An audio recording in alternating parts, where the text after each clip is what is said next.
Salamlar həmkarlar. Gəlin birlikdə chatbotda dəyişikliyi necə etmək lazımdır ona baxaq. İlkin olaraq gəlirik chatbot bölməsinə. Chatbotumuzu seçirik və görürük ki, məsələn burada zəhmət olması yerdə zimət olması yazılıb. Ona görə kursoru gətiririk bu blokun üzərinə klik edirik və kontentin üzərinə gəlirik. Burada zəhmət olmasa yazırıq və düzəlişimizi edirik. Və artıq gördüyünüz kimi düzəliş olundu. Düzəlişlərdən sonra publish düyməsinə klik edirik. Əgər biz istəyiriksə, söhbəti avtomatik olaraq bağlayaq. Ona görə bizimlə əlaqə butonu var burada. İstəyiriksə birbaşa söhbət bağlansın. Burada action block var. Bunu sıxıb gətiririk bura. Və görürsünüz ki, burada close conversation var. Bunu da sıxıb gətiririk bura və bundan sonra müştəri bizimlə əlaqə butonunu seçim etdikdən sonra cavabını alır və söhbət avtomatik olaraq bağlanır. Əlavə olaraq gəlin action blokun digər hissələrinə baxaq. Görürsünüz ki, burada handover to agent var. Bu nə üçündür? Əgər müştəri bizimlə əlaqə butonuna klik edirsə, biz istəyirik ki, bu müştəri yönləndirsin birbaşa operatora. Bunun üçün handover to agent hissəsini klik edib gətirdik bura və görürsünüz ki, burada select assignment var. Bu iki cürdür. Biri agentdir, biri teamdir. Agent onun üçündür ki, müraciət birbaşa agentə yönləndirilir. Məsələn, mən istəyirəm ki, birbaşa Ceyhun Burziyevə yönləndirilsin. Və biri də var ki, timə yönləndirilir. Biz istəyərik bu ayrı bir folder yaradırıq, istədiyimiz adı veririk. Məsələn, mən ad vermişəm tim. Bu operator adı da ola bilər və yaxud başqa bir şey də ola bilər. Seçim edirəm timi və buradan bunu publish edirəm.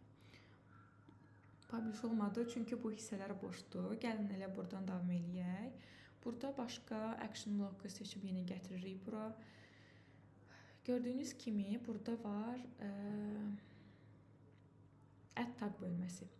Add tag bölməsi ilə bağlı ayrıca video çəkmişəm. Onu mən sizə aşağıda linkini yerləşdirərəm. Birbaşa keçid edə bilərsiniz bundan bağlı. Və əlavə olaraq burada var qeydiyyat formu. Biz istəyirik ki, müştəridən ad soruşaq, nömrə soruşaq və s. Bunun üçün nə etmək lazımdır? Yenə message bloku burada gətiririk həmişəki qaydada bura. Məndə hazırda artıq var. Və question hissəsi var burada. Bu bloku sıxıb gətiririk bura və biz sual vermək istəyirik. Adınız və soyadınız.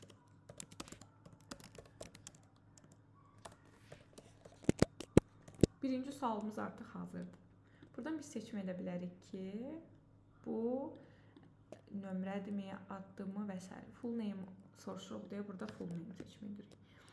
Yenə əlavə arxasıca nömrə soruşmaq istəyiriksə, burada message bloku var. Baxın, bura klik edirik və avtomatik olaraq bunlar yenə gəldi. Burada yenə eyni qaydada sıxıb gətiririk bura. Və istəyirik soruşaq əlaqə nömrəsi.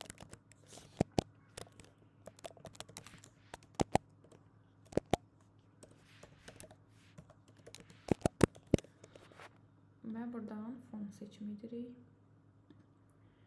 Biz istəyirik ki, bunları yerini dəyişək. Məsəl üçün, sıxıb belə sürüşdürmək olur bu formada. Yenə eyni qaydada müraciətlərdən sonra bir də eyni qaydada tekstə bir yerdə əlavə etmək olur. Onu deyim birinci. Burada görsəz message blokunu əlavə etdikdən sonra tekst gəlir. Tekstə əlavə edirik. Məsələn, yaza bilərik ki, aşağıda verilən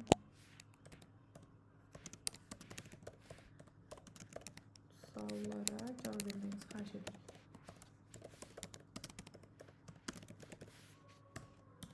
Yazdıq və istəyirik bunu yuxarı daşıyaq. Bunu daşıdıq yuxarı.